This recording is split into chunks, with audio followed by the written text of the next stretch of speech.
Welcome to another round of Formula Racing League SIMNET SuperSprint Sunday action. It's round number 2 of season 21 at Bathurst, and I'm Jack Prentice to bring you the event. So, just for those who are new to the championship or new to Formula Racing League, the Sunday event is 2 short sprint races, no need for a pit stop here, decided all by qualifying, which is coming up in the next 3 minutes or so. They're split into 3 classes and 2 races. So the first race is a 20-minute short sprint, the sprint race of the sprint series, if you will, followed by a 40-minute race with the grid going as per qualifying in both events.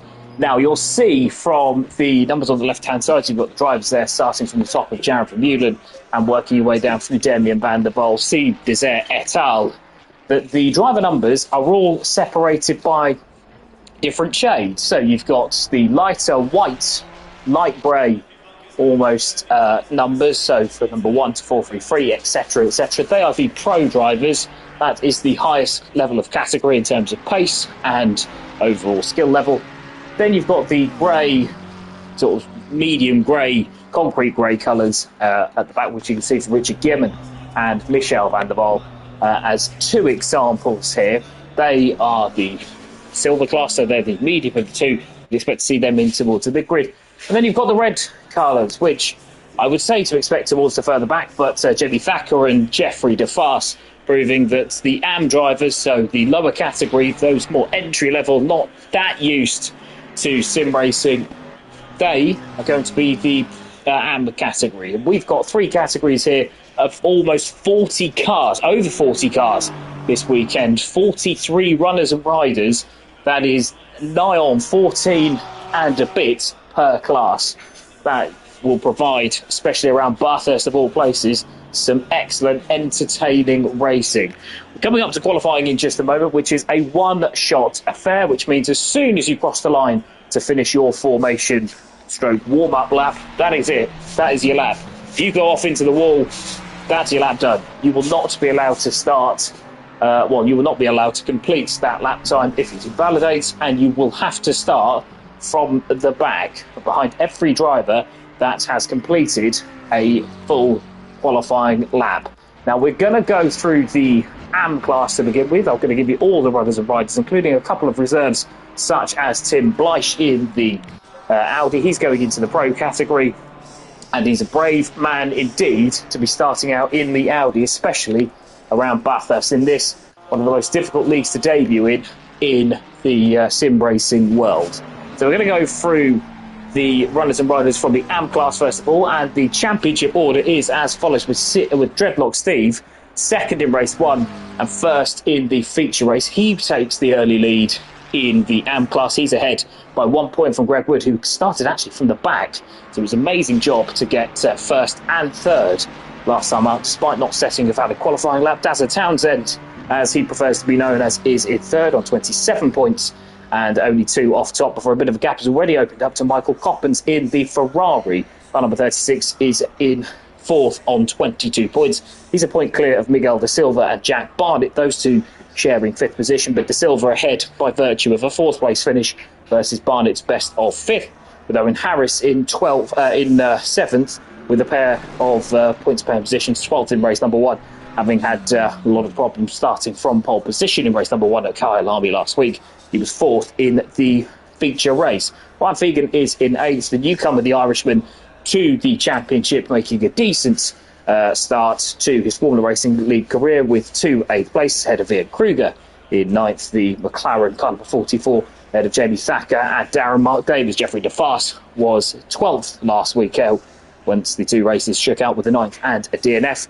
With Paul Trotman in 13th, Jochen Verrett and Dale Kelleher making their starts to the championship season this time around, with Dale Kelleher back from injury, and we wish him well in his ongoing recovery there. We're going to go to the silver class now, and it's Gordon Brown with 1st and 2nd last time out, who has the early lead there. He's a point clear of Renard Serfontein. Renard Serfontein with 5th in race number 1 and 1st in race number 2 on 28 points. Then Terry Tierney. Now, I did call him Thomas, so he's going to be the man known as the tank engine from this moment. On Terry Tierney in the Aston Martin, the blue and yellow Aston Martin, with second and third on debut in the championship.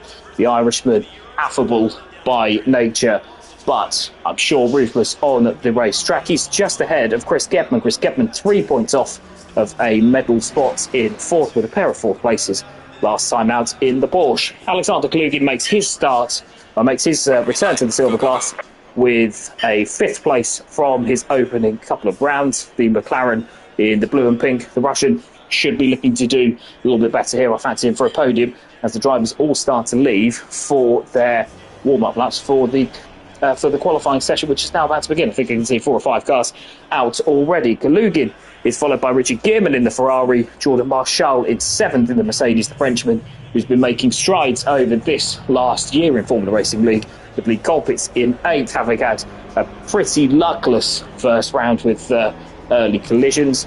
And Michel van der Waal in 9th, and James O'Leary, another debutant, in 10th. Maximilian Morneveg is in 11th there to Marco Lino. Luke Richings, who had no luck whatsoever last time out, in 13th. He's on the pair of DNFs, with Serafino Gabino starting the season this time around. We're going to go quickly to the pros before we start commentating on the qualifying laps. Of Greg Wood already out, as you can see, one of the lead drivers behind Jared Vermeulen.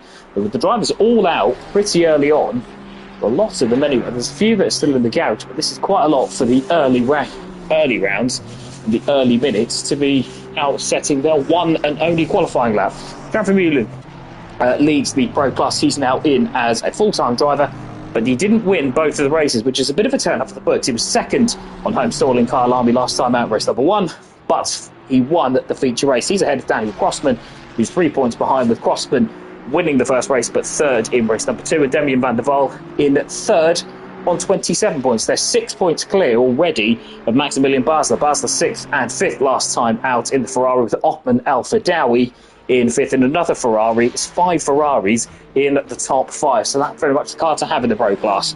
Andrew Eden is in 6th in the Lexus, ahead of Faust Hyman's, another Ferrari, in 7th, with Steve Desert, you guessed it, in Ferrari, in 8th overall. He's just ahead of Josh Clayton and Bakla Poshbishil in the Mustang and the Porsche. Barclay Brustilli, who's reverted back to his car number 2, the Canadian, in 11th overall. Fabio Travaglioni is in 12th, having shown a lot of pace but not a lot of guile last time out, to have a couple of DNFs, with Johnny Sharp in 13th, having DNF'd twice, ahead of Reece Dinn, and Morgan Grace, who is due to make his return to the championship this weekend. Right, we're going to have a look at some qualifying laps. I think Jared Vermeulen was the first out of the pits. So he's going to be coming up to, as he goes through Griffin Bend, he is going to be coming up on some traffic ahead. Car number 31 and car number 7 are ahead, aren't they, with car 161 just on the mountain. So they're going to have to be very careful as the South African driver comes through. Vermeulen now, normally a bit of an expert in qualifying anyway, quickest driver here so far this season, ahead of Grossman and Van der Waal, but he's got car 31. Who is that in front? I think that is Miguel Silva. So the Luxembourg driver in the AM class should be able to get out of the way, perhaps going through the S's, although he's right there in the middle of the S's. Down the dipper they go, and that's going to hold the South African driver up no end as they go to Forest Elbow. He's managed to get past down the S's going into the Forest Elbow, but that will have cost him time, so he won't be happy, the South African, if that costs him pole. Now he's got Greg Wood coming up behind Desert as well, behind De Silva as well, so Greg Wood is just about going to be okay, isn't he? He's just a little bit further behind as they go on the Conrod straight, but the Ferrari there, I think, might find himself in front of the stewards there, because he did impede the South African. Going into the chase now, hard on the brakes, bit of an awkward corner this. You have to sort of hit the curb but not too hard, and then let the car run through a slightly less aggressive second apex. Now down the hill into Murray's, and it's a short, sharp burst again. It's off camber this, so you have to make sure that you don't go too long on the brakes. Out of the final corner, what's this going to be? It's a benchmark of sorts. It's 2:1.1, so it's slower than what he did in the practice session that we just had before the rain came, but it's still nevertheless very competitive indeed. Greg Wood comes across the line 2.5 seconds off, but in the Aston Martin around here, that is not bad at all. Car number 19 across the line, that's Serafino Gabino with the 998. That is Othman El Fadawi. He is now across the line into second, 0.8 of a second off. Jordan Marshall in the silver class. What can the Frenchman do here? The flamboyant Frenchman across the line goes into third overall and leads silver just for the moment before, yes, that's Demian van der Waal, 0.4 of a second off Vermeulen. So that might just save the South Africans bacon, as Vermeulen was rivalled heavily by van der Waal. Marcel Basler across the line, Marcelin Brustulli and Daniel Crossman. Now across the line, Crossman, it looks like, started his lap right behind the Canadian, which perhaps is ill-advised. He's fourth at the moment. We're going to go now to car number 87. Car number 87 is James O'Leary. Debuted last time out. The man racing under the British flag, O'Leary, now keeps the car to the right-hand side of the McLaren. It's going to go across the line, and it is 10th, third in silver at the moment, so a good solid effort from James O'Leary. He'll be pleased with that. See Bizet next across the line in the Ferrari. That goes up into 8th, which is 7th overall in class, in what is beginning to look like a Ferrari heavy top 10. Car number 44 is next. A lot of drivers across the line. That might be 442. It's Maximilian Borneveg, who we've completely missed. Sorry, Maximilian, but you are 10th. So, I mean, Harris across the line as well in the AM class. He's second in AM. Maximilian Borneveg is in second overall. Then immediately ports to pits. We've got car number 13 now across the line as well. I think that is Jack Barnett in the Mustang. Where's this going to put him? Jack Barnett goes 17th, 5-6 seconds off the pace. We have got a new leader, Travaglioli, now across the line. The Italian had such a difficult race last time out. Travaglioli goes pole, 2 minutes flat, 0.6. He's half a second clear of Vermeulen. I can't help but wonder whether that was caused by the issues that Vermeulen might have had, because Gebman is soon across the line, I think he's set his lap time. Can't quite see where the Porsche is. As Brustulli then we've got going round, that is on a slow down lap. We're going to see if there is another car coming across the line. So that is going to be car number 7. Car number 7 is Jamie Thacker. Jamie Thacker now in the Craig Lowndes lookalike livery, the Australian race car driver, synonymous with the race at Bathurst, the Bathurst 1000. And this is Jamie Thacker now. Where's he going? He's not yet going anywhere because he's just starting a lap. Car 104 is where we next go. That is Luke Riching. So in the purple and pink Ferrari, that little black stripe down the front to mark it out, round the final corner at Murray's. Where's this going to go? The answer is nowhere, because he's another one just setting his lap time now. So car 84 is going into the pits. That is struggling to see if it's not Andrew Eden, who is out on his lap. Got car number 5 now next to the line. That is Josh Clayton in the Mustang, usually found in an Aston Martin, but the Mustang much more to the Clayton's liking so far, coming across the line. And this is another man, I think, to be setting his lap time. So quite a few drivers now out looking to try and see if they can take advantage of the track being a little bit better as they go into the final knockings. Lee Colpitts is the man across the line. I think that's another man to be starting his lap time rather than finishing. So I think we're going to go to Wouter Heijmans, who is across the line, and I think might be just setting a lap time. There's a couple of others go through. Richard Gearman up into 19th behind James O'Leary. So that is pretty strong in silver. Marco Lino up into 22nd behind Terry Tierney. And this from Wouter Heijmans goes third. So the Flying Dutchman makes it 6 Ferraris in the top 6. Chris Gebman is another man across the line. I can't see, to be honest, with how many drivers they've got, whether that is a valid lap time. But let's see as the Scotsman across the line. 43rd it was, and 15th it now is. So third in silver for the Flying Scotsman, who's been a model of consistency, if not outright pace so far this season, and he'll be very pleased with that. So car 246 next off the line. That's Paul Trotman in the AM class. The Mercedes now across the line. And where does this go for Paul Trotman? It doesn't, because he's just starting his lap time. Car number 7 is across the line. That's Jamie Thacker, who we missed a little bit earlier on. And that is, well, it's 5th, 16th, isn't it? It's 3rd, 4th in the AM class at the moment. So good effort from Jamie Thacker, who was well up there last time out in qualifying. Now, Luke Richings is across the line going into the final corner ahead of Gordon Brown, who I think is starting his lap rather than finishing. But here's Luke Richings now. We're going to expect to see this about mid-grid. Richings goes 23rd.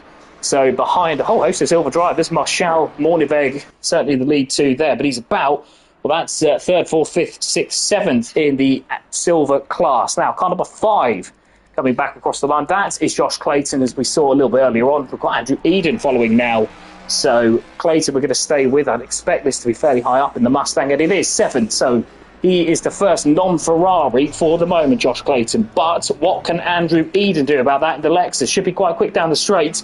Andrew Eden 6th. Breaks the Ferrari Stronghold on the top 6. Excellent lap time there from Andrew Eden. Darren Townsend now across the line ahead of a BMW as well. Darren Townsend, where does he go? 30th.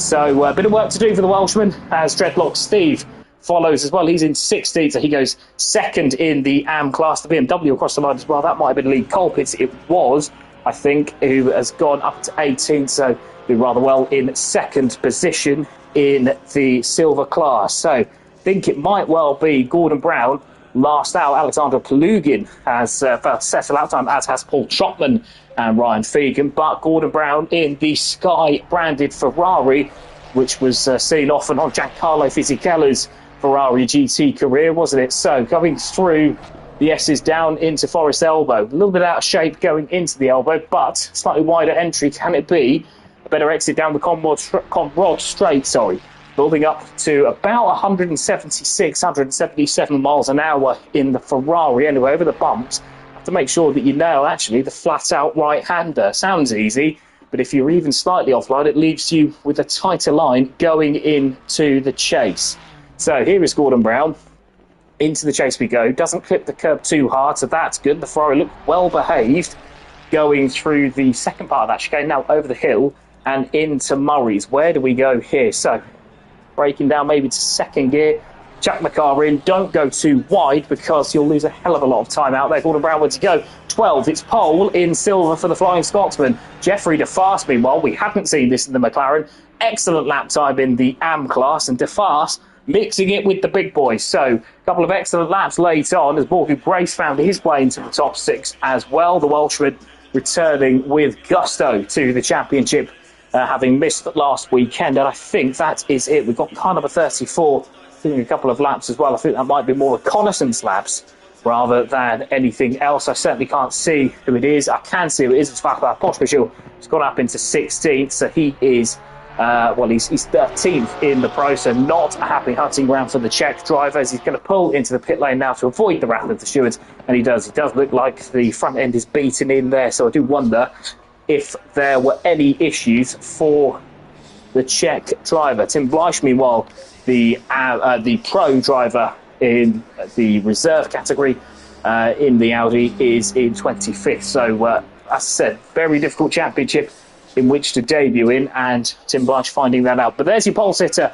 Fabio Travaglioli, in 1st position, half a second clear of Shavon Mullen, who, as we saw on the stream, got a little bit held up, and unfortunately there for the South African, he will have to start from the relatively lowly position of 2nd place with Demian van der Waal in 3rd. And I'll be back with you in just a couple of seconds.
Welcome back to the coverage of the SIMNET SuperSprint Sunday.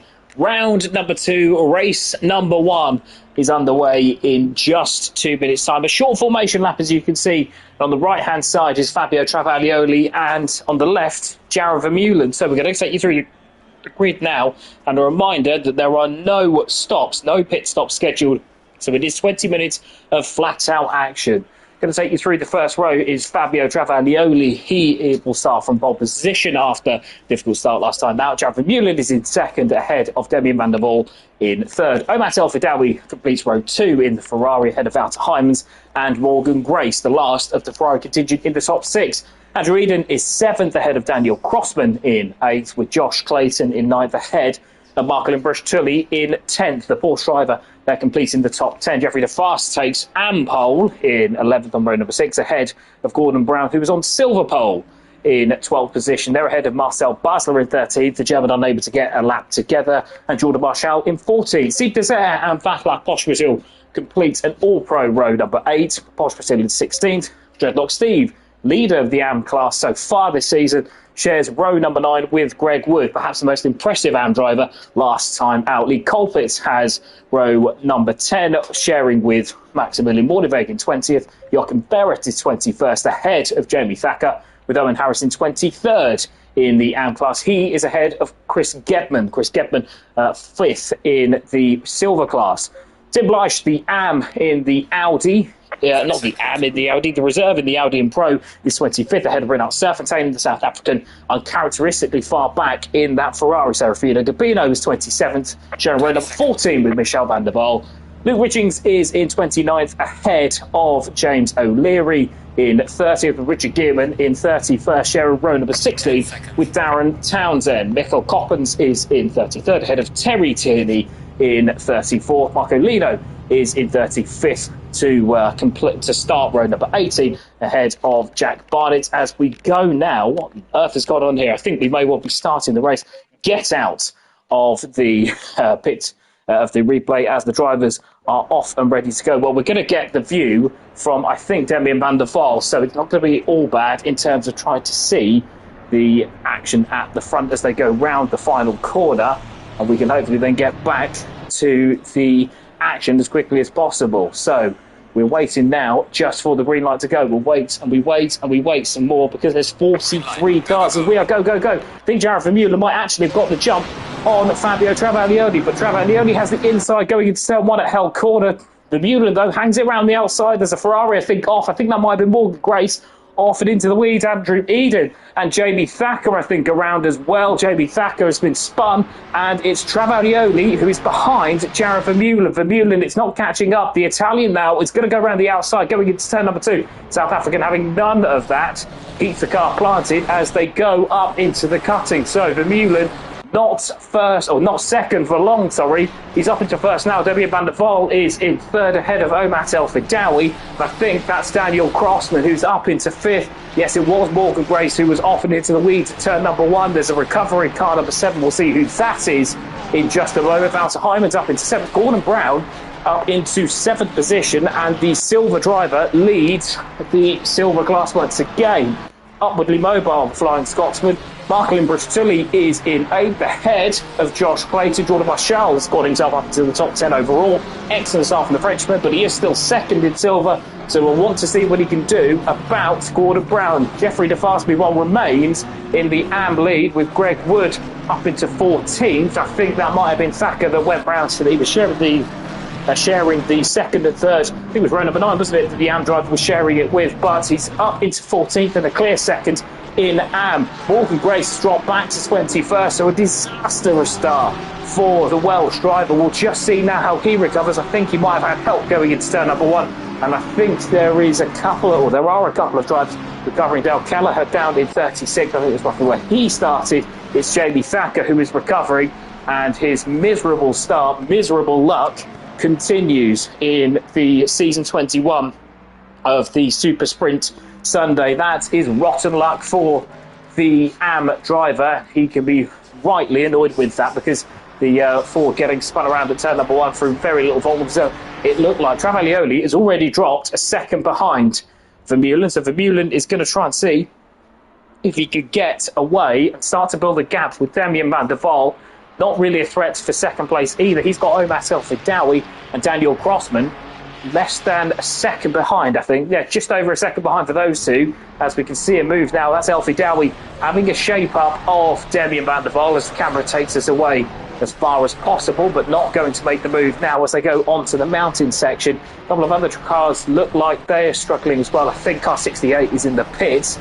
That, I believe, is Barcolino. It is Paul Trotman, is another man to have come a cropper somewhere along the line, because he's now dropped to the back of the AM class and he's 42nd overall. So a quick recap, and I can get the words out. A quick recap as the lead is Jared Vermeulen ahead of Fabio Travaglioni, Damien van der Waal in third as Ferraris lock out the first 7 on the road. That's Omat El-Fidawi in 4th, ahead of Daniel Crossman, and Wouter Heijmans in 5th and 6th. Gordon Brown leads the silver charge and he's ahead of Brustulli, Marcelin Brustulli in the Porsche. The first non-Ferrari driver all the way down in 8th, ahead of Josh Clayton and Jordan Marshall. Jeffrey DeFast, meanwhile, doing an excellent job to harry Jordan Marshall. He's got no problems from behind at the moment. That's Vaclav Pospisil. He's up from 16th on the grid, so the Czech driver has been recovering well, and he's ahead of Marcel Basler. Basler, another man to not get the lap in that he would have hoped for, but it's Greg Wood in behind Marcel Basler in the second in the AM class, 14th overall, with Steve Desert in pro.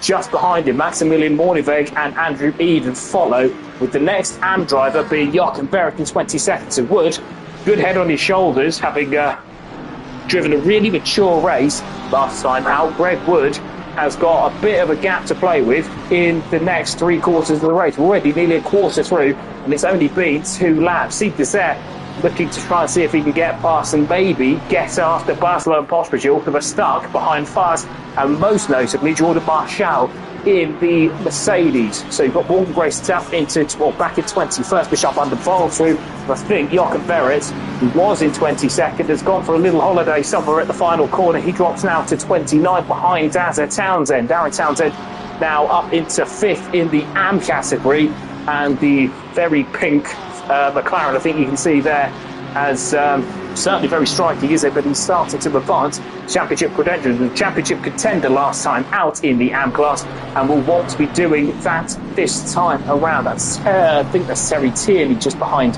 in 30th. So what was a really impressive debut in the silver class last time out. The Irishman not quite having it his own way this time around. The tank engine is stuck in a sea of AM drivers. I think Vera drops down to 29th. The next silver car for Tierney is Luke Richards, who's just behind Serafino Gabino and Owen Harris. So we can see now, I think Jordan Marshall is in 10th position. Greg Wood has gone off slightly. He's 1.7 seconds back. So there's been a few issues there. No, that's not him. That's Jeffrey DeFast, isn't it? DeFast has been the AM stuff behind Marshall. Well, it has to be said that DeFast has dropped off just a little bit. And you can see going side by side, I think, through the mountain section. I think Vaclav Pospisil has been passed by Marcel Basler. So Basler really getting his work done up into what is 12th now overall. He's got ahead of the Porsche driver with Steve Desert. Can see that all happening in front.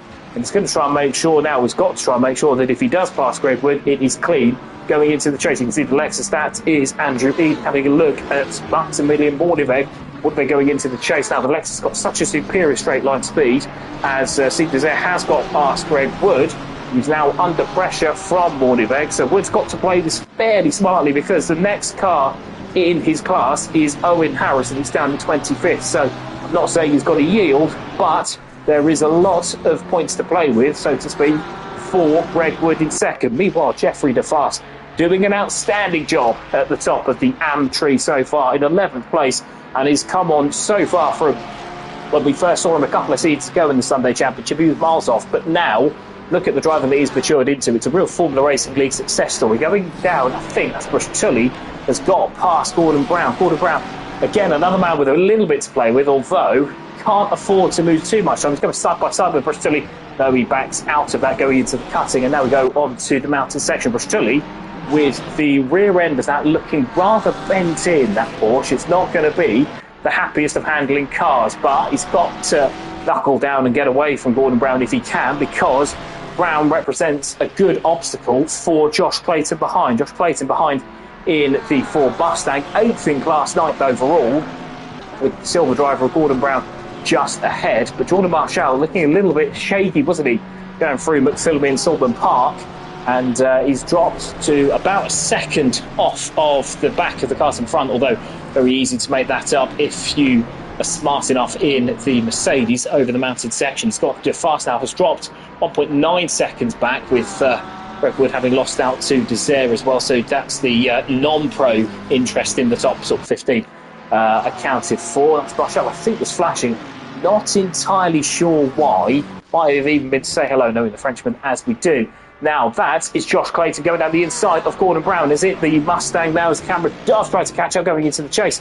Gets past Gordon Brown. I think Brown might have played that sensibly, to be fair, and let the man from Leicestershire go through. So the lead is as follows. I think, yeah, Clayton there weaving to thank him rather than show any displeasure, which you often see in the Formula Racing League. So the conduct there, absolutely spot on. Meanwhile, the lead for Mullen, we were expecting to get a little bit further away, but Travaglioli, 1 point, well, he's just over a second behind with just over half the race to go. Can the Italian mount a challenge here? I'm not so sure that he'll be able to, with them all being in the same car, and it really are all in the same car, aren't they, in the top 6? It's Ferrari, Ferrari, Ferrari, Ferrari, Ferrari, Ferrari in the top 6, with Brustilli, the outlier, in 7th position in the Porsche. So 5 seconds for the Canadian to make up, further 1.6 for Josh Clayton to make up. So really is, as Brustilli does get 3 tenths out and Clayton loses those 3 tenths behind. So Brustilli, the man on the move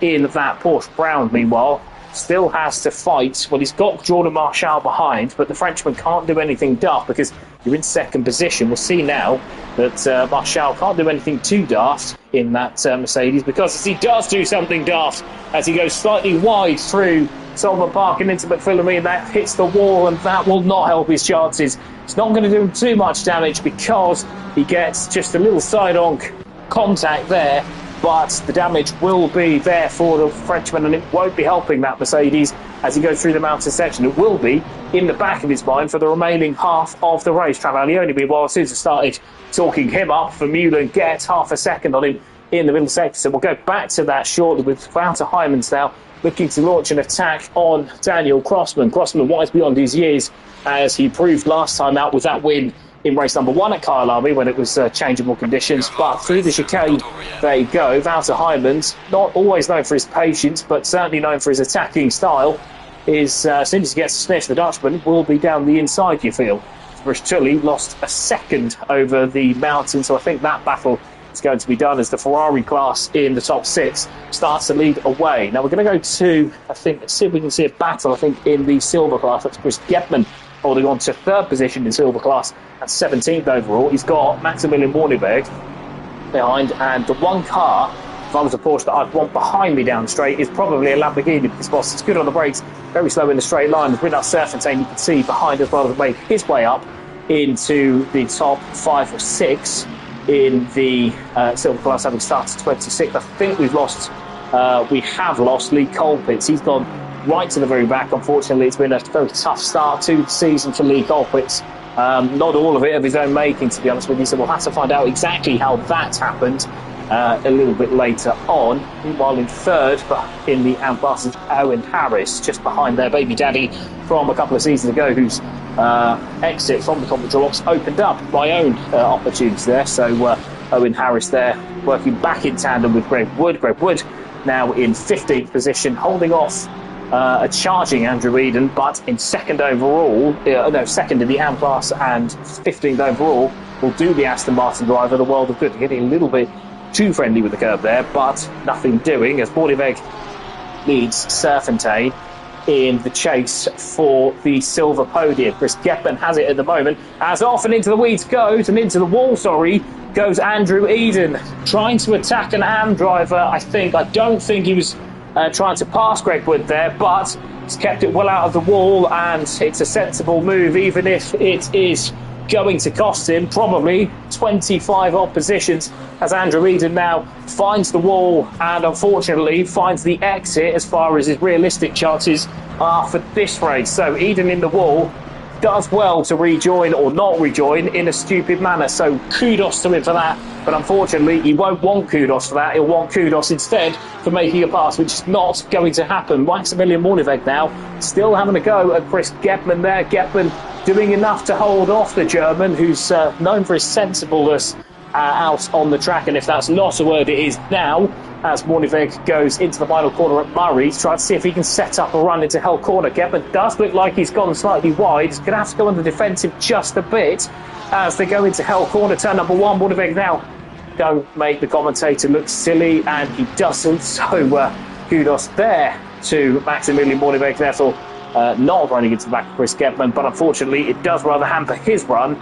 up into turn number 2 at Griffin Corner before they head to the mountainous section. We're going to have a look now and see. I think Josh Clayton has gotten onto the back of Marklin Brush-Tully. That Porsche looking less and less in original condition by the lap, as he looks like he's had a couple of further chats with the wall. 6 seconds back from the Ferrari class, which is tailed off by Wouter Heymans, as Travaglioni has now lost a little bit of time. I think Brush-Tully goes onto the curb there, which you don't want to do, but I think he had a bit of a chat with the barrier there. That's 7.7. That's Wouter Heymans. So Wouter Heymans is another man to fall at Skyline, and now the Dutchman has got to do what Andrew Eden did.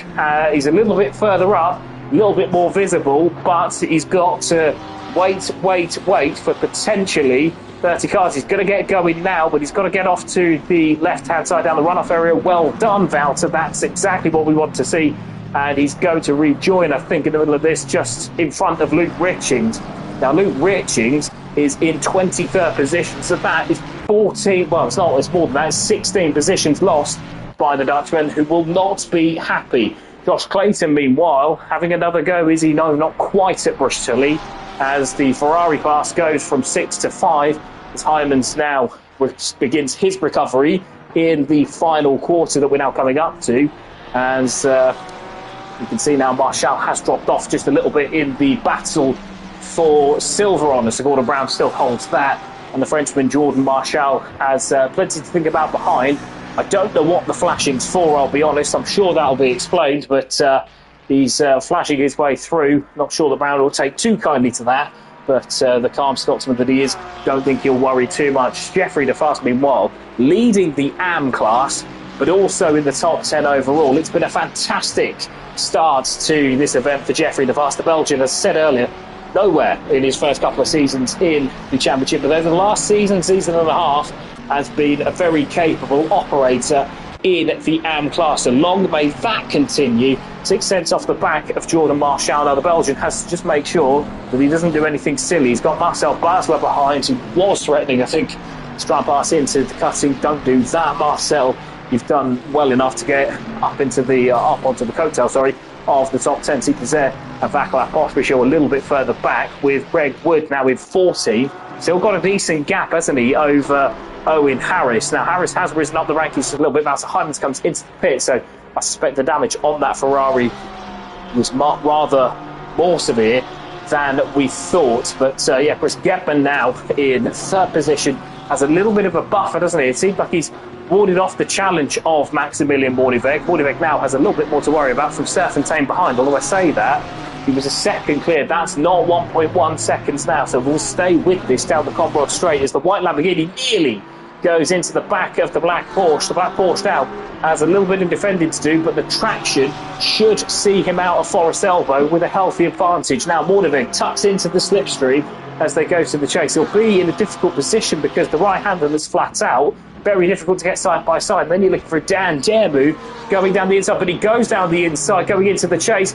and he hits the curb and he spins, and he spins, and he spins, and he spins, and I feared that might happen. Chris Gebman has survived, not the Scotsman's fault, far from it. Maximilian Moorneweg recovers, loses out 1 position, so it's not disastrous for him. Very lucky indeed as he clips the curb. Very difficult to go too wide through there.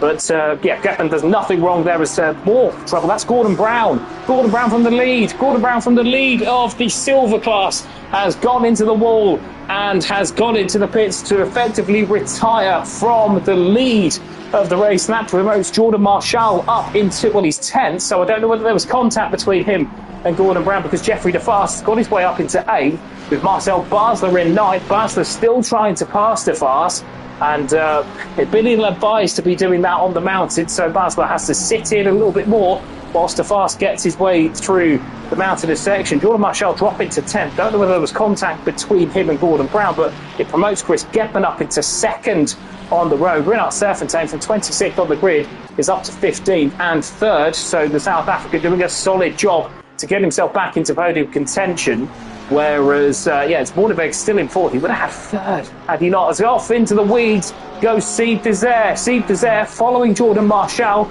It's not Steve Desert, is it? That is Marcel Basler, I think, but one of them has gone off. I think it might well have been Desert, but the camera's not helping us at all, as the Ferrari car number 51 has recovered, but has got Pospisil just behind. I think he might have caught it then in that case, which is perhaps why the camera appears to be doing his dirty, but it's cost him 0.3 of a second as he now puts Pospisil on the grass. I think the Czech driver had to back out. He has, and he won't be pleased with that. Desert there having to recover, getting a bit feisty down into the chase. How the run out of the Forest Elbow. All this, meanwhile, happening in front of Greg Wood, who's 2nd in the AM class and a model of consistency.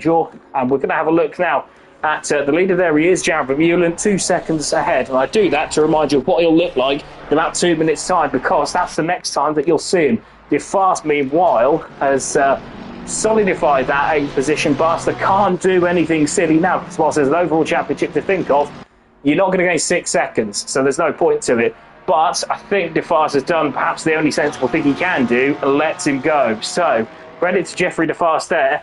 And we're going to go to the battle for 6th position, as Mark Limbrush-Tully has been backing up Josh Clayton for the remainder of this race, or for pretty much all of this race, it feels. Clayton now has a look going into the cutting, as the Porsche there has a bit of damage, can't quite compete with the Ford going into the cutting, but he does have the inside.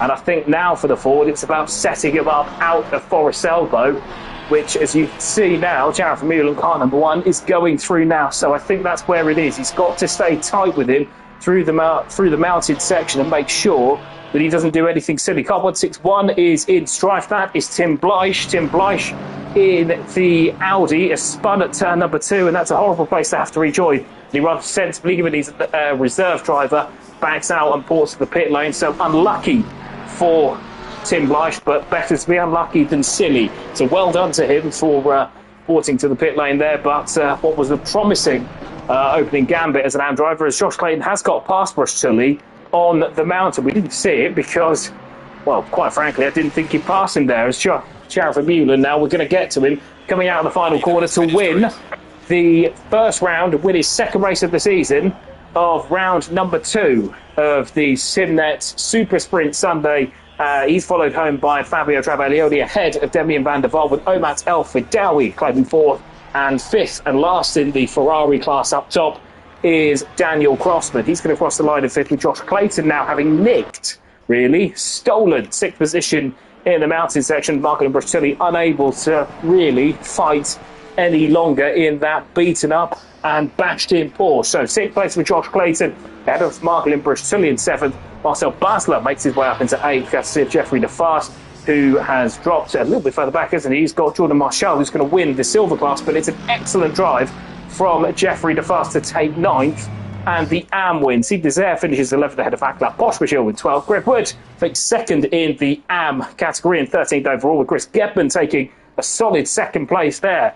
In the silver category, he's 14th overall ahead of Rinat Serfontein and Maximilian Moorneveg in 15th and 16th. Michel van der Waal is in 17th, with Owen Harris completing the AM podium in 18th, ahead of Serafino Gabino, Jochen Verrett and Terry Tierney. Recovers actually to 5th or 6th, I think, overall in silver, so not a disaster there for the Irishman. Jack Barnett is in 22nd ahead of Morgan Grace, whose race was effectively ended at lap number 1.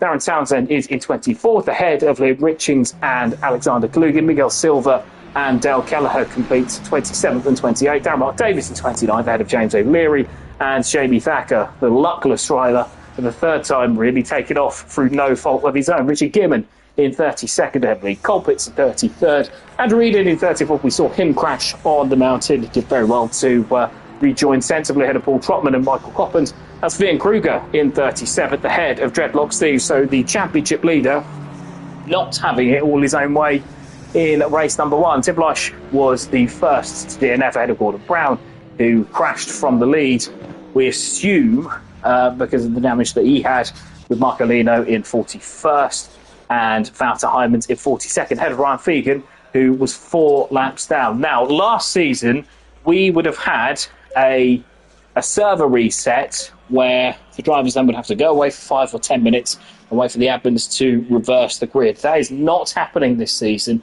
so we are going to go straight into race number 2 in the next couple of minutes or so. That gives me just enough time to promote our sponsors, which is SIMNET.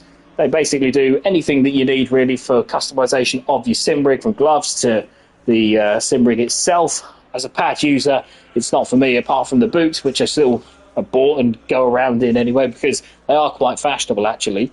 And it also gives me enough time to tell you about our Patreon series. Basically, the reason that we can commentate and stream as we do is because we have a Patreon server. It is £4 a month.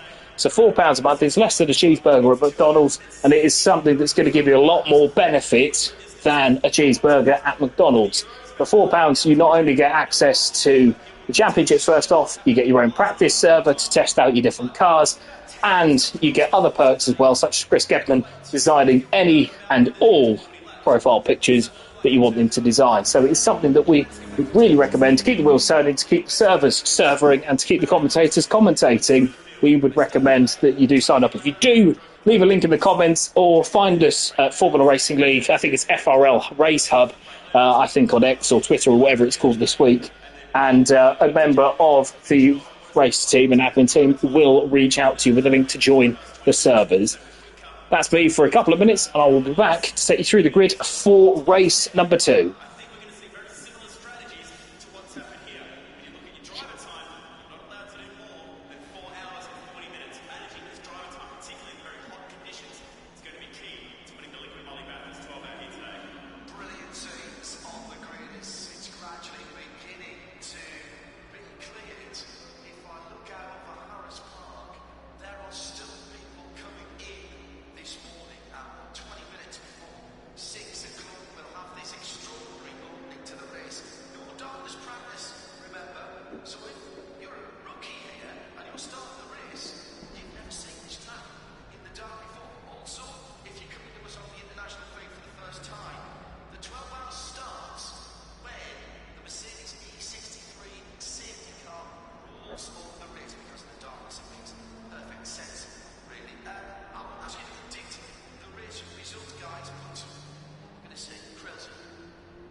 Welcome back to the second race, and it looks like the rain that might have been expected has stayed away at the Mount Panorama circuit in Bathurst, home of the Bathurst 1000 or amongst many other races. Now, just time for me to take you through the grid as we see now, as Fabrizio Travaglioni goes from pole position, having qualified pole in qualifying earlier on, with Jaron Vermeulen in second, ahead of Demian van der Waal and Obat El-Fidawi. Wouter Heijmans and Morgan Grace will once again make up row 3, with row 4 chaired by Andrew Eden and Daniel Crossman. Crossman in 8th, up to 5th last time out, belying his age and experience with that.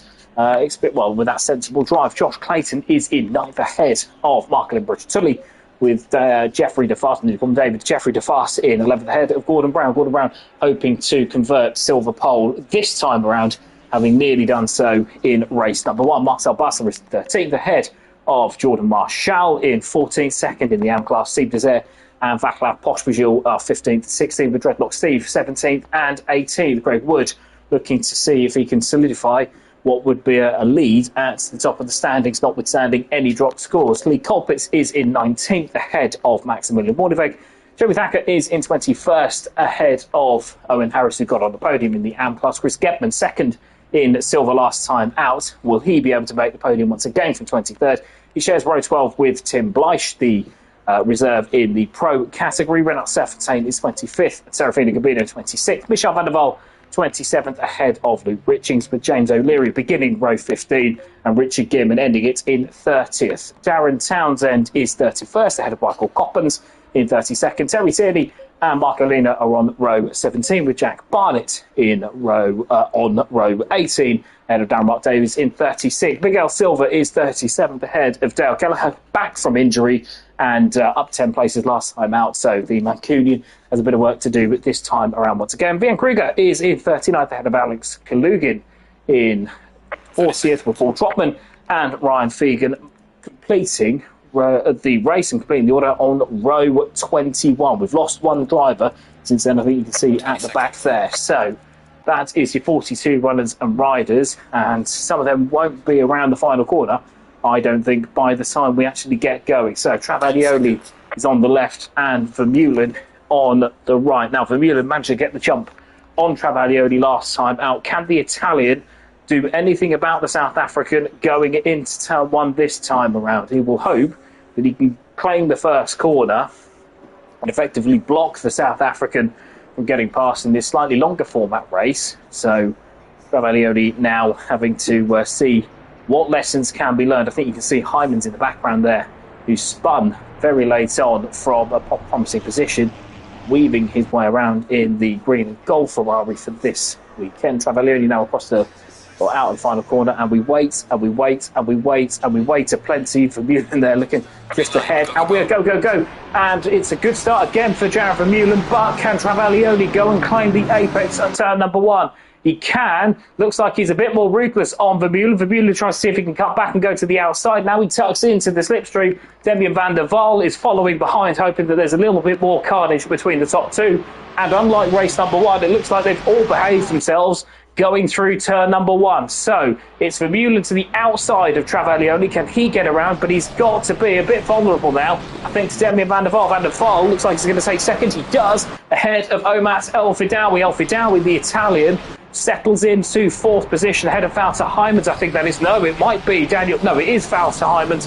Daniel Crossman is in 7th, as Morgan Grace, gets himself up into 5th position. So a much better start for the Welshman this time around, having been in the wars from early on last time out. Andrew Eden is into 8th position, I think, with Marcelin Bracciatulli in 10th, and Marcel Buzzer up 3 positions into 10th position. So Josh Clayton is in 11th, ahead of the class-leading Jeffrey DeFast. Once again, Gordon Brown drops to 13th, but crucially retains the silver lead. So the Scotsman not quite profiting as he did on lap number 1 last time out, but he'll know better than most. This one is a little bit more of a marathon within the context of a sprint. So all the drivers, there is a yellow flag out. So who's that's gone off?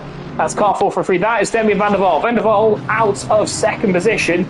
And you can see, well, you can't, but that's the whole point. He is backed into the wall there, and he will be going no further until 40 cars, with the exception possibly of car number 6, which is Ryan Fegan. He will be the only car that is not ahead of Demian van der Waal. Van der Waal with a bent-in back end that will be doing him no favours whatsoever. El-Fidawi, meanwhile, is trying to see if he can help his compatriot out ahead. Italian on South African, with an Italian in the lead. Italy now seeing if he can get in on the action and break into the top two. So Vermeulen now has to defend before he can attack. Morgan Grace, meanwhile, in fourth position, looking to establish himself in that top four, with Wouter Heymans and Daniel Crossman in the top six, battling away. 0.2 of a second between Crossman and Heymans, and I wonder if the young Brit might have a go at the flappable Dutchman now going down the hill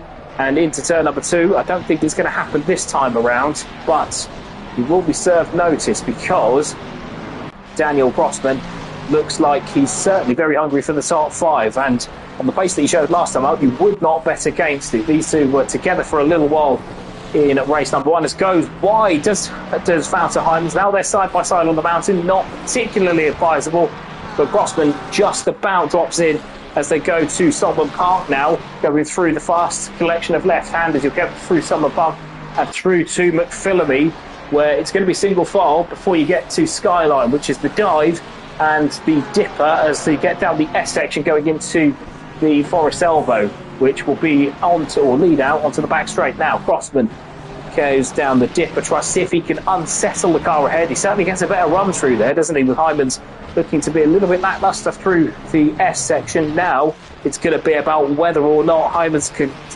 Crossman can cut back, and Heymans could stop the cutback. Now into the slipstream, Crossman goes. 0.4 of a second it was, it's not that now. And he maybe get a nose to the inside. He does go to the inside. Now, we saw this with problems for Moorneweg and Gebman before. They're side by side now. He's going to have to be a little bit of consideration, but he does get through. Heymans has to concede and does not mount an attack going into the chase. So an excellent move from Daniel Crossman, who gets himself up into fifth position. That was brave, wasn't it? But two drivers there coming through side by side, proving it can be done.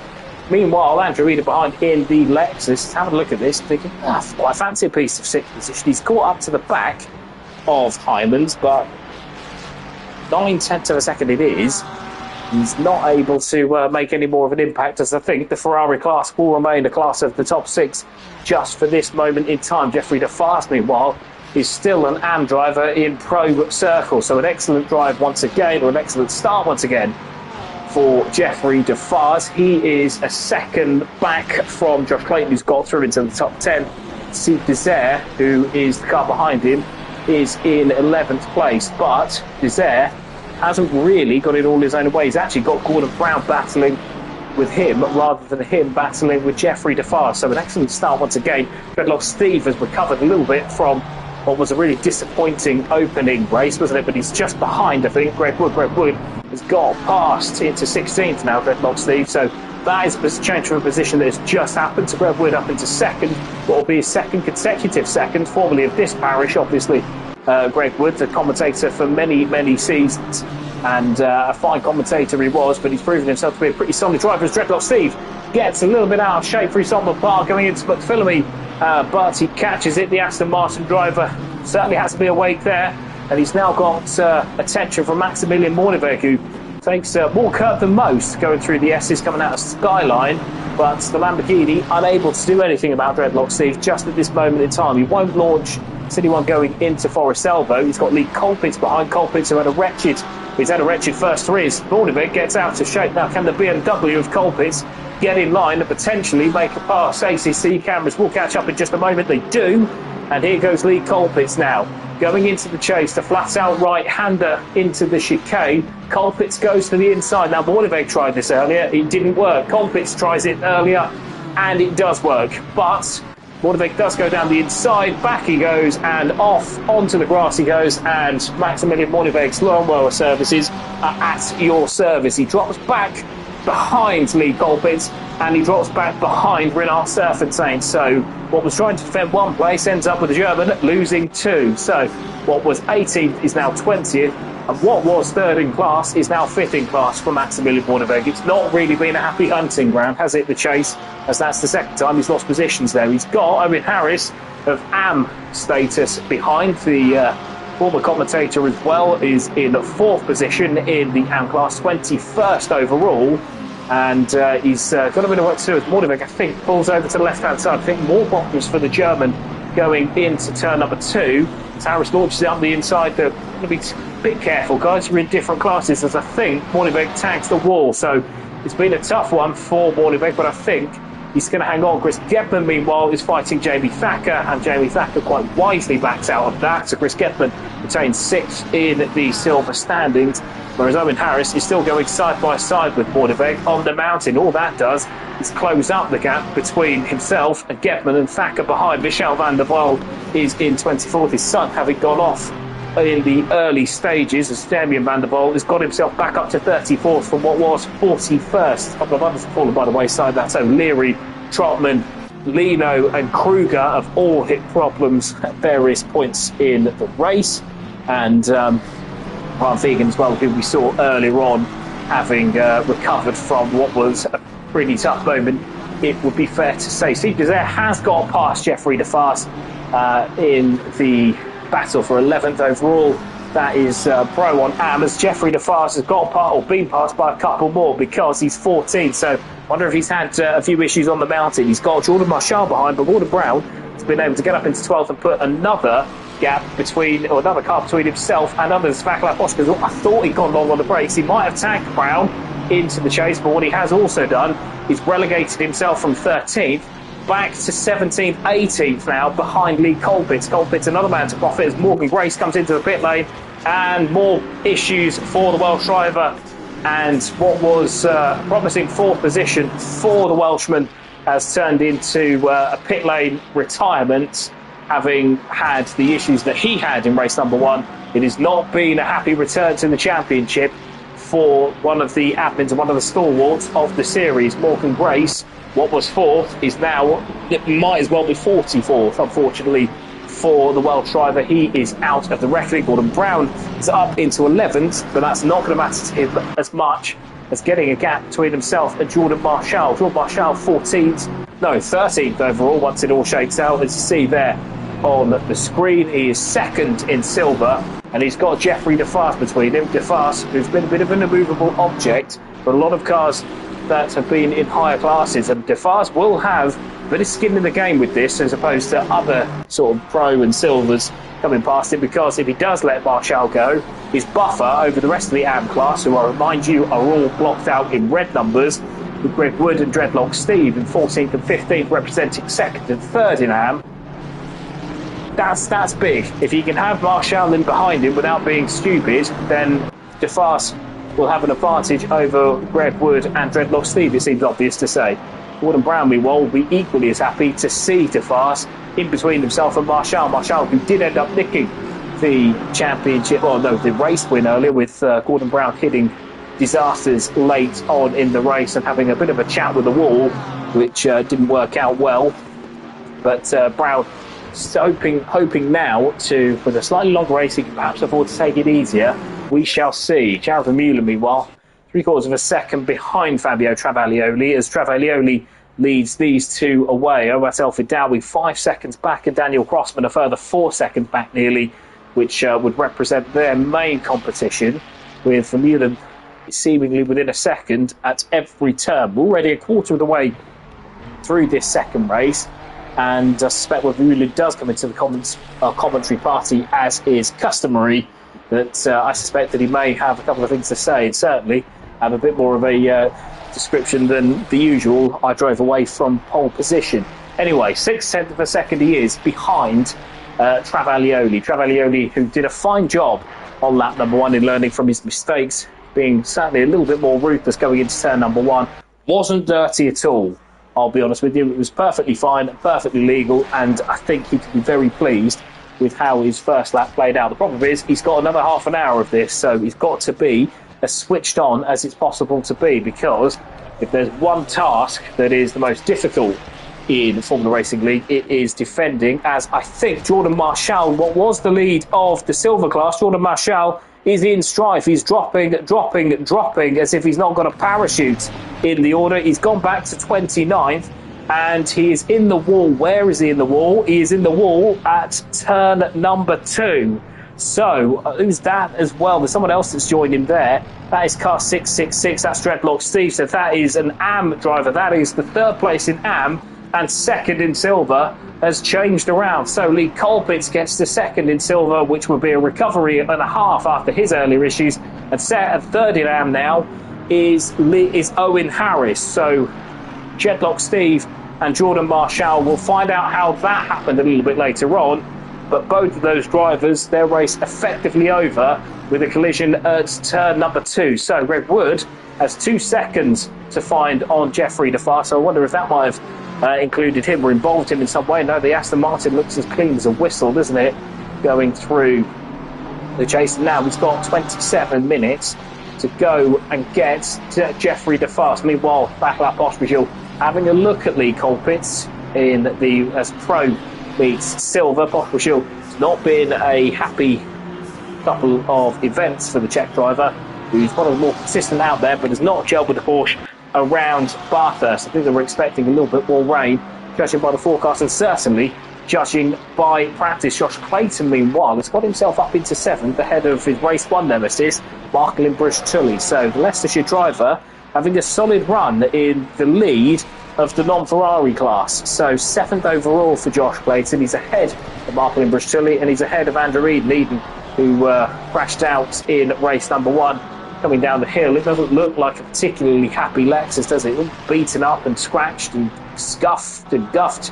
And he's now got the attention of Steve Desire in the Ferrari all over him like a cheap suit, isn't he, in 10th position, as the second Ferrari class of him and Gordon Brown in 10th and 11th are following Andrew Eden. Eden 3 seconds off the back of those in front, so Bruce-Tully and Clayton are in 7th and in 8th, with Eden in 9th in the Pro class and overall, with Steve Desire looking to recover from slightly difficult race number 1. Let's see what he can do coming out of Forest Elva. Now the Lexus is usually pretty quick here, but I wonder how much damage he's got going down the Comrade Straight. Comrade Straight, which is usually the strong point of the Lexus. But he's keeping his distance, isn't he? He's not exactly getting away, but he's not under threat either. Desire now going through the chase, the right-hander going into the chicane. Very late on the brakes, too late on the brakes, and into the back of Andrew Eden he goes, and I fear that might have been a bit predictable looking at him on the mountain. He drives off, he doesn't wait so far as Eden left to recover at the chicane. Steve Desire, I don't think he'll be very happy with that piece of driving there. And certainly a man who won't be happy is Andrew Eden, who spins his way round back onto the circuit and does a few more donuts on his way back to what I think will be about 30th. By the time this mess is all sorted out, he's got Liam Richings through, Owen Harris is through, and he's recovered, and that is effectively the end of the Lexus drivers' race. Not a great way really for it to end. Steve Desire, meanwhile, I would suspect we'll be having a long talking to post-event, especially with Eden being a steward himself. It's cost him about 30 seconds. Another driver to come into the pits, having cost himself a load of time, is once again Maximilian Borneveg. So Borneveg, there's been a bit of a miserable couple of races, hasn't it, with him spinning his way out of 3rd position in the tying embers in race number 1, and in race number 2, having come to grief here with further issues, it would appear. So car 161, who's that in the pits? That, I believe, is Tim Blythe. So not a great debut for the reserve, as Marklin Bruce-Tully goes off and over the chicane, but with no further damage. He certainly doesn't crash, although his back end did come round just a bit, so that'll free Clayton for a little while longer. He's got 2 seconds between himself and Marcel Basler, and it's a bit of a familiar tale here. Daniel Crossman is ahead barely of Wouter Heymans. Heymans half a second clear of Daniel Crossman, behind Daniel Crossman, I should say, certainly not clear of him. He's behind him, as you can see now going into chase. Crossman hits the curb too hard going through the first part of that. You can see by the way the car bounces up and down that the Ferrari not particularly happy with that, but going into the final corner it's not going to be enough for Heymans to try and make his move into the top 4. Heymans obviously having crashed earlier on from a very healthy position. He'll be keen not to do that in race number 2. So that is ahead. That is one of the other. Is that another Ferrari that's not part of the league group, is he? So you've got Crossman in 4th, and now that's El Fidawi a little bit further ahead. That's kind of a 36 behind. who is a recovering driver, and he's recovering in 35th. That's Michael Coppens, just ahead of the commentary OG, which is Darren Mark Davies, just across the line in 36th. Marshall, meanwhile, in the pits, still in 37th. A couple of other drivers have dropped out due to their various misdemeanors and collisions and crashes and so on and such. For Steve Desert, meanwhile, still behind Jeffrey DeFast. So DeFast still with a gap between himself as Lee Colpitts has gone. Where is Lee Colpitts? He's off. And we've not seen where he was, but he was second in the silver class, but he's disappeared off the timing screen. It's difficult to keep a hold of it, but he's completely disappeared and he's back in 28. So further problems there for Lee Colpitts and what has been, I think I called it too soon, didn't I? But what has been a really difficult couple of rounds and weekends for the Englishman has unfortunately not got much better. He's now stuck behind Paul Trotman going down the straight. I think he might just have a run on Trotman. It's Akalugin now coming at him going into turn number 2. It is, and the BMW has to yield. So further setbacks for Lee Colpitts. Drops to 29th overall, quite far back in the silver class, which is headed up by Gordon Brown. Gordon Brown now 7.8 seconds behind Martin Brush-Tully, with a good couple of seconds or less, as it looks like there. DeFast looks like he's had a much quicker second sector than Gordon Brown. As into the pits comes Marcel Basler. So further disaster for Marcel Basler. He's into the pits now, having, I assume, crashed on the mountain. Mountain does not wait for any man. Steve Desert, meanwhile, is coming past Jeffrey DeFast. I'm about to call him David again. Jeffrey DeFast, he's going to be in 9th position. Once they're all shut down, he's going to be 10th, is he? Because he's behind Brown and he's behind Desert as Basler drops down the order. So that will be 10th overall for DeFast and the lead of the AM class. But he's got a gap of 5 seconds over Greg Wood. So Greg Wood not catching, but neither is he really under any threat from the next AM driver. That is Owen Harris. He's got a good 6 or 7 seconds over him. Yeah, he's 3.5 seconds ahead of Serpentine. And Serpentine is about 3.5 clear of 4 seconds, so we're clear of Owen Harris. So it's all looking good for Greg Wood to continue his run of podiums with 2 second places to fill in the gap of 1st and 3rd from Kyle Army last time out.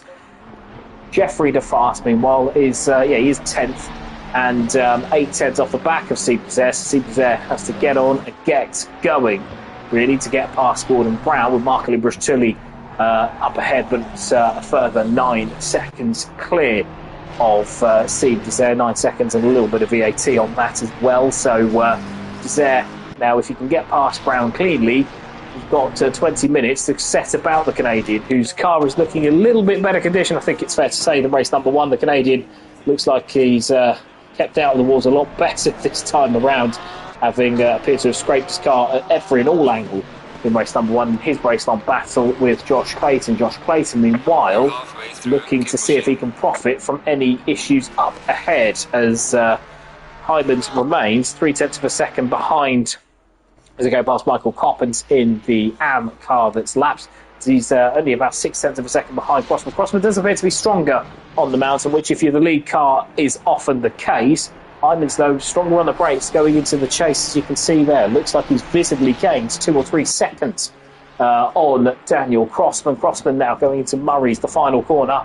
Make sure that you don't overshoot, because if you go where it's off camber, you'll just cede about 5 tenths of a second. That'll be all he needs for Hyman's to get up the inside and try and make a move there. Hyman's now stalking his prey, as he has done for most of the race, but so far unable to make the move. Crossman holding on resolutely, I think it's fair to say. 8.5 seconds behind Omas Alfredau, so it very much is a race-long battle for 4th position. Brush-Tully, meanwhile, 2.5 seconds back, and Gordon Brown still ahead of Steve Desert, with Greg Wood now 4.2 seconds behind Jeffrey DeFast. Now, that might be the battle at the end of the race, because that was 5 seconds earlier. It's 8 tenths of a second shorter. Gordon Brown, meanwhile, gets out of the way of Steve Desert, so Desert is free to get after Barclay Brush-Tully.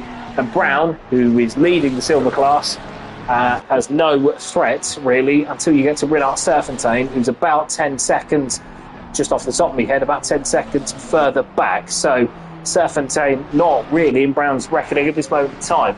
What is in the reckoning, though, is Jamie Thacker, and that's because he is 4th in the AM class. He's 14th, he's 4 tenths of a second and he quite fancies Owen Harris's third position. So Harris on the podium in the AM class earlier on, having had a wretched start to the season with disaster, setback after setback really in Kyalami. His place has always been there for Owen Harris, but the results last time out were lacking through, I think, not really through much of his own fault. Through McPhillamy they go.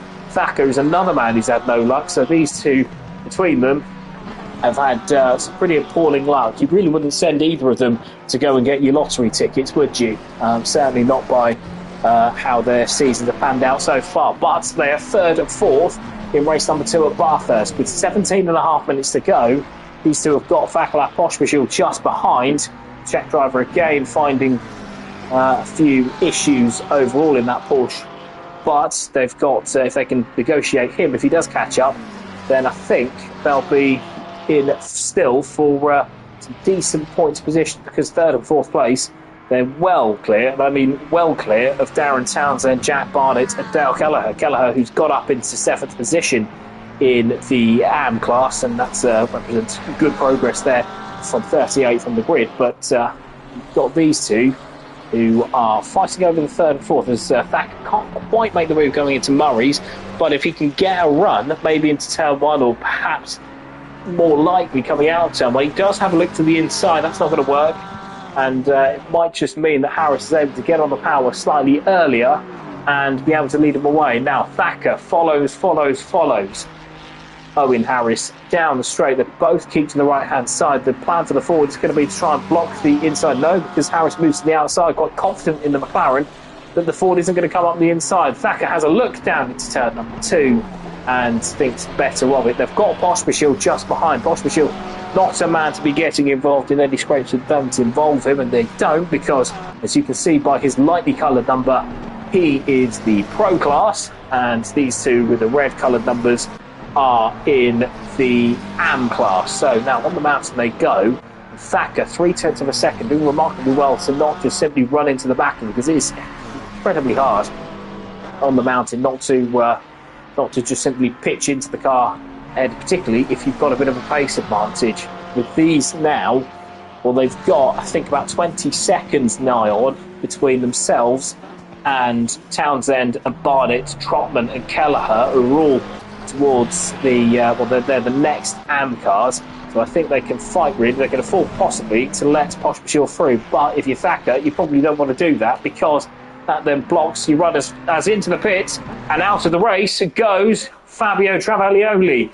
And what's been a miserable start to the season for Travaglioli gets no better in race number 2. Retired race number 1 Kyalami, retired race number 2 Kyalami, and in, well, I say retired, he was certainly damaged out and off the track at various points at Kyalami, but retired into the pits. 15 minutes to go. The Italian caught out by the Monaco of the mountains and Mount Panorama, Jared Vermeulen, as he has done on quite a few occasions. It's up into first. Now, Omat El-Fidawi is also a man missing from the top. We've only got a class now of 3 Ferraris at the top, as Walter Heijmans and Daniel Crossman are second and third. So where has El-Fidawi gone? I'll tell you where he's gone. Out of the race into the pits, because the Italian is missing completely.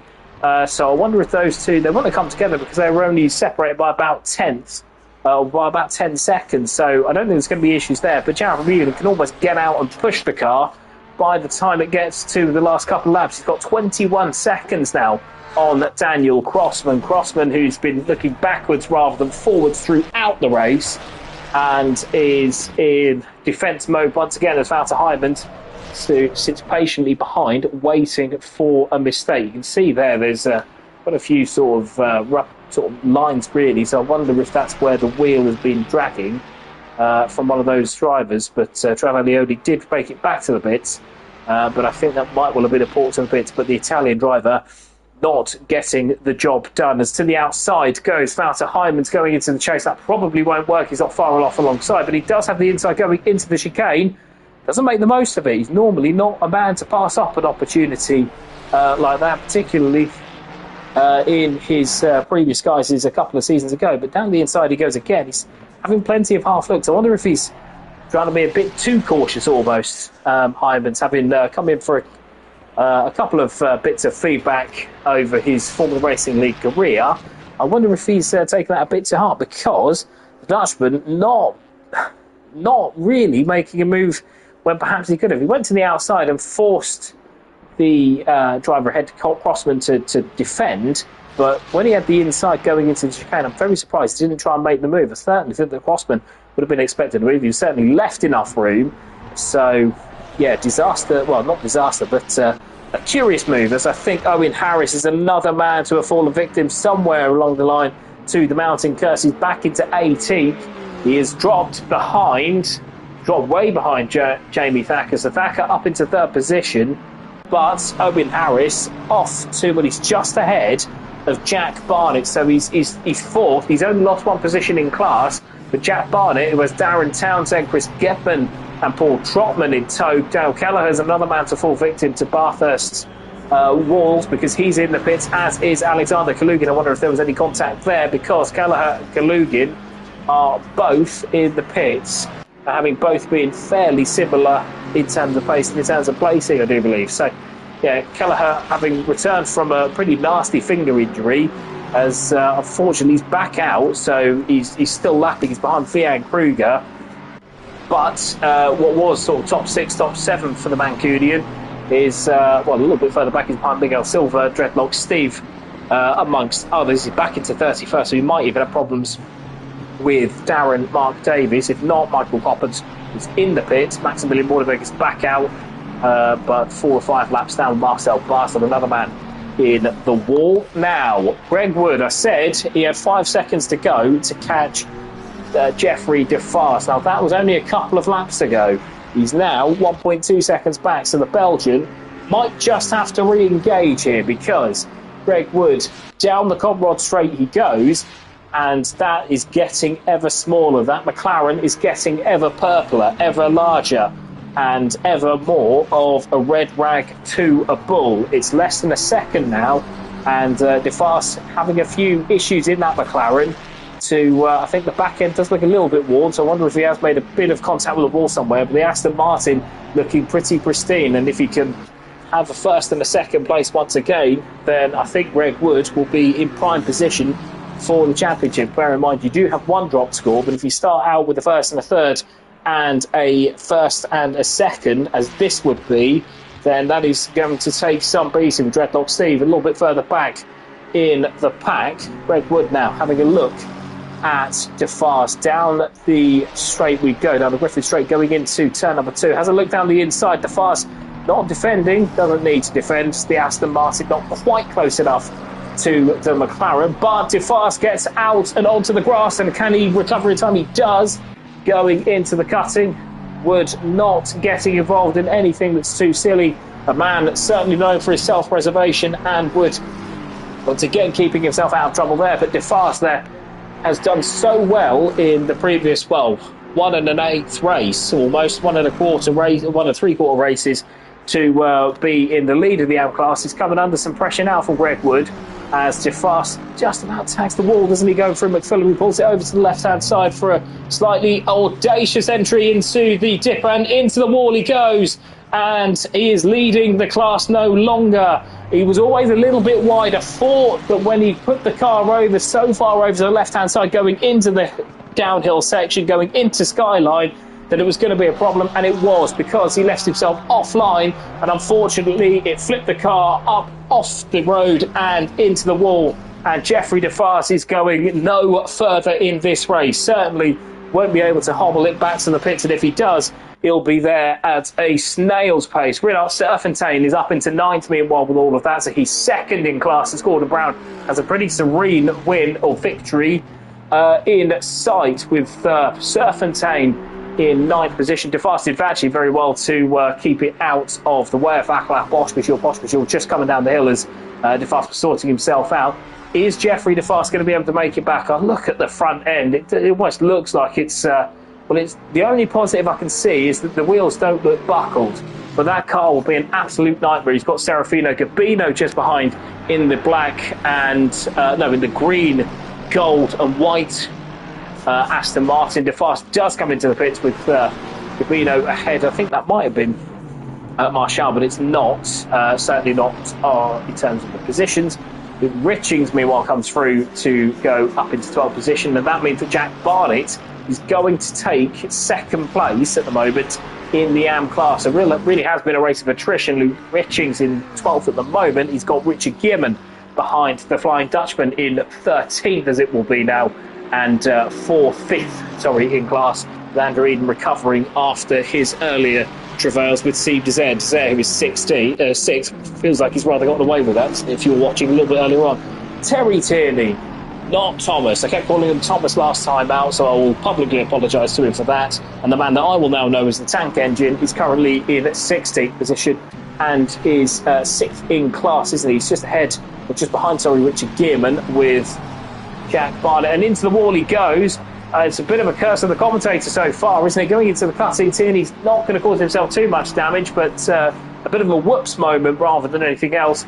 He's got Jack Barnett behind in 16th. Barnett is the second driver in the AM class, second in class, ahead of Darren Dazza Townsend, with Chris Gebben, who was solid enough in 6th position. It's not quite been the same in race number 2 after a podium in race number 1. He's 18th, but he's 1, 2, 3, 4, 5. He's behind 6 cars, isn't he? 7 cars in the silver class, so it's not quite going to be as stellar result as it was before with 6 minutes to go.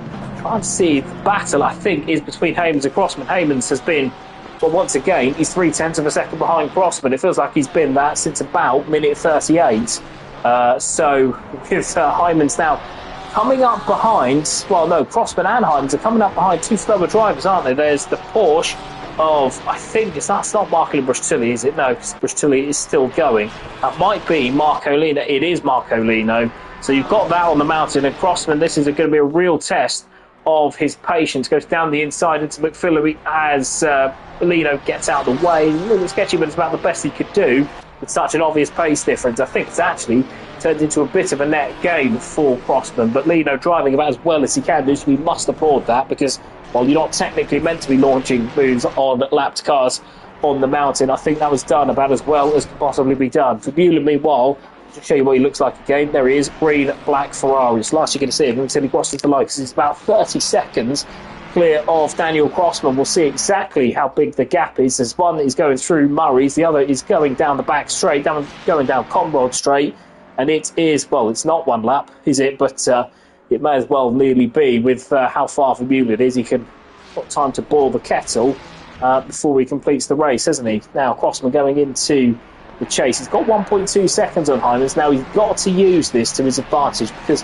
Heymans has been all over him to the tune of about half a second through the majority of the race. Look at that, Josh Clayton, 2.5 seconds behind, and bringing along the combative Canadian that is Marco Brustilli. 27.6 seconds is the gap between first and second, with Travaglioli having launched himself into a wall at some point to bring about his early demise. So a quick recap of top 6 in each class. That is Jarrett Vermeulen leading.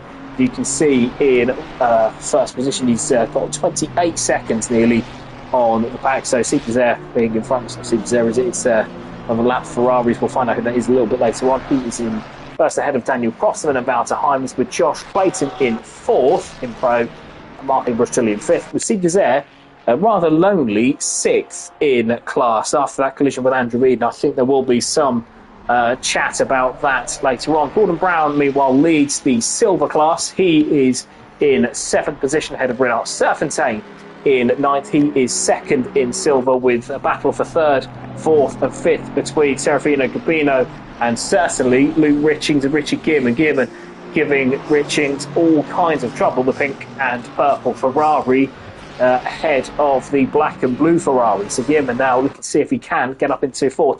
Terry Tierney is in 6th in class, so he's 15th overall, and continuing a rather solid start to his Formula Racing League career, with Tierney having pocketed a couple of podiums last time out in Kyalami. Certainly around number 1, it's been an impressive start in what I maintain is a very difficult league to debut in.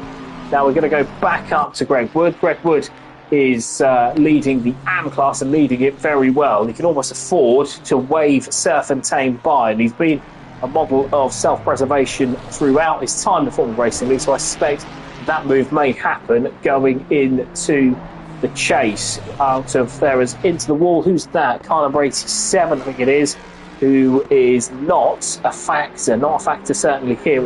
It's the McLaren, isn't it, of car number 87. Who's that? That is James O'Leary, who was had been beset by issues earlier in the race. Now, in second position is Darren Townsend. That's because Jack Barnett has gone off and into the wall at some point, because he was in second position until not very long ago. Darren Townsend is in 16th overall and second in AM. And he's ahead of Paul Trotman, who has got up to a very creditable third position. Paul Trotman in the Mercedes, the black, green and yellow Mercedes, in third position. A rare podium it would be if it was able to Steve Dreadlock Steve, meanwhile, in all the mayhem, having dropped back earlier on, is fourth in class, 20th overall. He's got past Miguel Silva. So Miguel Silva, the Luxembourg driver, is in fifth position. Owen Harris has also gone into the pits, and so has Jack Barnett. So I suspect that once it's all straight out, it'll be Vian Kruger, who will be in sixth in AM. He's 27th overall. That will change to 25th, surely, as Barnett and Harris are past having gone into the pits. He's got Terry Tierney behind, and Terry Tierney's in 15th, so that tells you how far back Kruger has dropped. So we're going to go back to, yes, I think Surf and Tame has not quite got past. I suspected that that might be the case, but he might well get past, as Wood pulls over. Does he? No, not quite. Suspected that Wood might let him go through with the gap he's got in the AM class, with Wouter Heijmans having not been able to gain back the time lost on the mountain when lapping Marco Lino. It's the way that the cookie crumbles as Jared Vermeulen does start his last lap, so in a couple of minutes we will cross over to him. Crossman, meanwhile, has a fairly comfortable second place. Marklin Brush-Tully as well has caught up to Josh Clayton. Clayton 1.6 seconds back from the podium, but I would suspect unable to mount a challenge from there. The Mustang, as impressive as it is down the straight, it won't be a challenge for the Ferraris, which have been really, once again, the class of the field. So with one lap to go, who's that leaving the pits? That is the Mustang. That might be Jack Barnett, who's come back out to complete his running. He'll be 7th in the AM class with Owen Harris. James O'Leary in the pits now as well. Dale Kelleher, meanwhile, is back out in 29th as Jeffrey DeFart, who crashed from the lead, didn't he, in the AM class. He's back out in 30th. It's a disaster really for the Belgian. I'd heap the praise on him as well. So talk about a curse of the commentator, as Crossman now looks like he's going to lead Heijmans through the cutting and onto the mountain to cap off another really mature performance beyond his years. So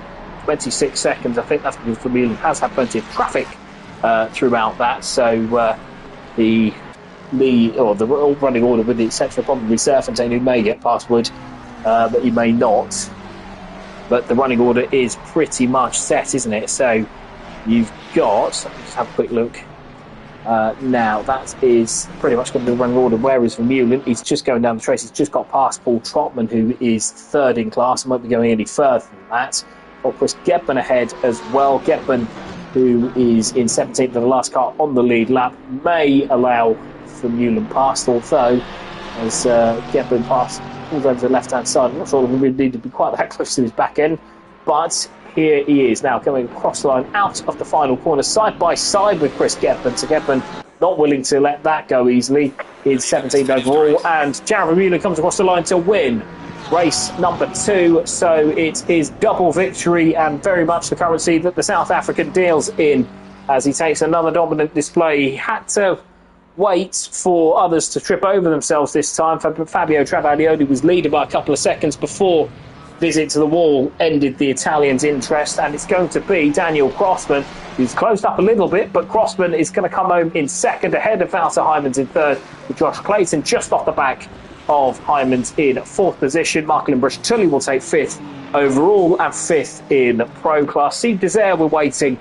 to come through to complete the top 6 and complete the pro drivers that have not had serious issues. Desire is going to come across the line in 6th position. He's ahead of Gordon Brown, who's been coasting really for much of the race and doing what he didn't do in race number 1, and that is completing the job. So what could have been 2 wins, well, he's going to console himself with the feature race win. So Gordon Brown comes across the line in 7th to take the victory in silver, with Greg Wood coming across the line to take a dominant AM victory and 8th position in the Aston Martin. He'll be very pleased with that, the former commentator and of Renard Serfontaine, who's 2nd in silver and 9th overall. Vaclav Pospisil completes the top 10 to finish in 7th in the pro class. Serafino Gabino in 11th place. A solid outing for the Italian. He's going to get his first podium in class of the season. That's Jordan Marshall behind him, and not much of an issue for him. Marshall having had issues earlier on, which have caused him to be a couple of laps down. It's Gabino across the line in 11th. In 12th is Luke Richings.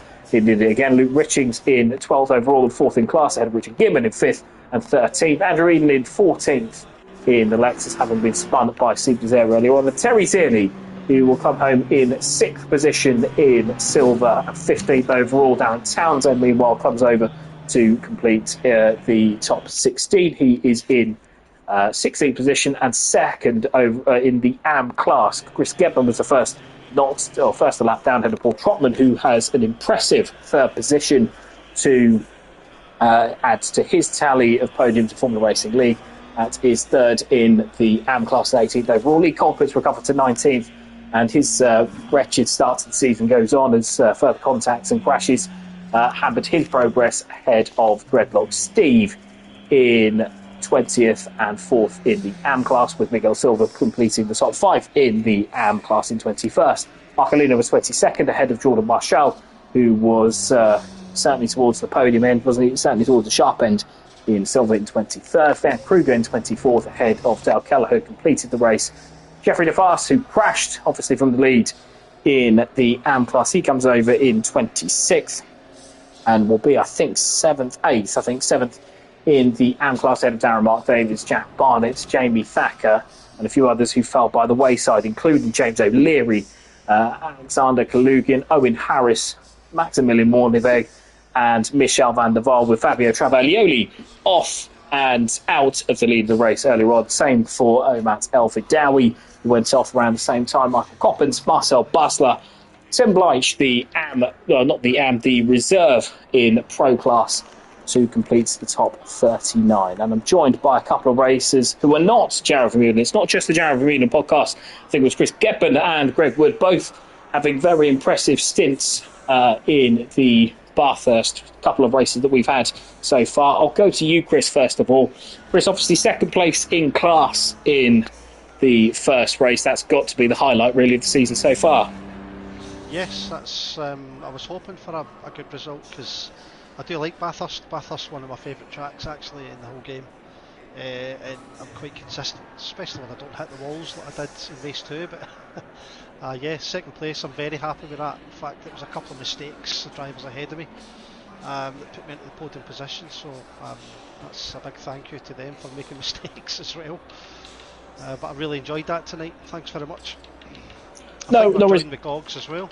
No worries at all. Thank you very much. It's one of those, I think, Bathurst, isn't it? And I speak as my experience as a driver as well as, asking you guys. But it's one of those that you almost have to sort of bit 95%, because if you're at 100%, eventually there's a corner with its name, with your name on it. Would you say then that you were more sort of driving a little bit within yourself in order to get those point positions across the line? Yeah, it was just in the zone. The only corner that I kind of kept finding it slightly difficult was that elbow. Your car's slightly discombobulated approaching it, so I think I hit the wall a couple of times in race 2, and a little bit of a mishap as well in race 2 as well, with Harris. But other than that, quite clean, nice and consistent in the zone. Loved it, absolutely loved it. Good stuff. Greg, I'm going to come to you as well. As pretty dominant display in race number 2, as well as a podium in race number 1. You can only really call that a good evening's work, can't you? Yeah, I'm very, very proud of it. I mean, I can't take all the credit for race 2. There was plenty of, for any of the evening at all, really, because there were some fantastically fast drivers around. Between Faze, between Dreadlock Steve and Thacker. I mean, they all had my number. We were all very close on pace. But unfortunately for them, obviously, issues befell them and didn't befell me. I very much practice sometimes, knowing some of the rules, that you can afford and know, especially at Skyline, if you mess up your braking, you can go straight across and not get too much of a penalty as long as you play it right. But knowing obviously where you can save yourself, save some time, always pays off. I mean, I was very much gifted the win of race 2. Defay's had a fantastic race 1. I think we all saw how great he did, holding off several pro tier drivers. I couldn't catch the group, which inherently meant I couldn't catch him. And then in race 2, I did have a bit more pace, but I think he was carrying damage towards the end of his lead over me, and then obviously I had a nice easy pass on him. But I played it consistent, and I don't think if I hadn't, I'd have got anywhere the positions I got this evening. I think it's very much been the theme, hasn't it? And speaking of, and this is the unusual position as far as Sharon from Mulin's concerned, inheriting race wins.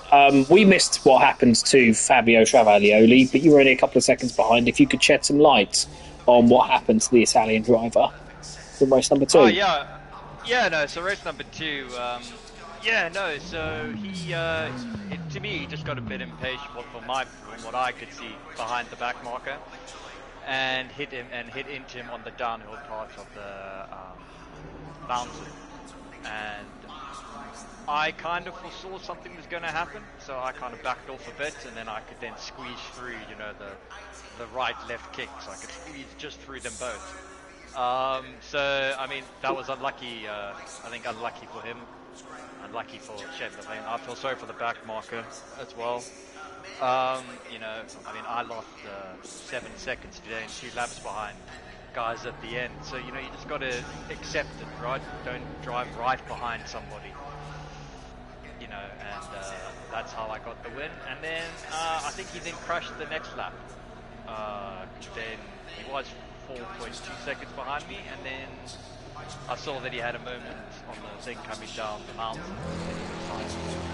Yes. So, yeah, it's a bit of a shame for him. Like, I understand his frustrations, obviously, but yeah, his pace was great, man. I mean, after Vanderwall had a weird moment, hitting into walls, and I tried to avoid him, but then he was spinning and then I tapped him. 2 seconds behind. I really was pushing. Got the gap down to a second, but then he responded, and yeah, for about 5 laps we kept it pretty close. But then I kind of just said, okay, I ain't gonna catch him. You have to make a mistake for me to win today in race 2. So that was kind of my strategy after the first 20 minutes there, and yeah, something went my way, right? and I got the win. So my second and final question, obviously race 1, it was a case of getting the whole shot and going away, but my second and final question actually relates to qualifying.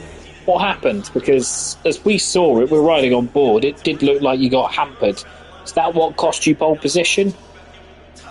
Yeah, look, I mean, the guy who was on his art lap, not too sure what he was doing, but yes, that cost me a lot of time. It was a pretty good lap up until that point. Whether it was good enough for pole, I don't know, right? But I do think I would have been, a lot closer. But in the end, these things happen, right? It's Bathurst. So at the moment, I was quite annoyed, of course. But eventually, race 1 goes my way. I have a good start. So I'm like, okay, these things happen, right? It's Bathurst. And we move on from there. Okay, and I think I shall end the stream there. Thank you very much to all 3 of you. Well done to all 3 of you for your respective results. Just enough for me to say thank you to the sponsors, SIMNET, and make sure to check out their website, as I said a little bit earlier on. I've been Jack Prentice. Thank you to you all for tuning in and watching, and I'll see you next weekend. Take care. Nice one. Thanks, mate. Thank you.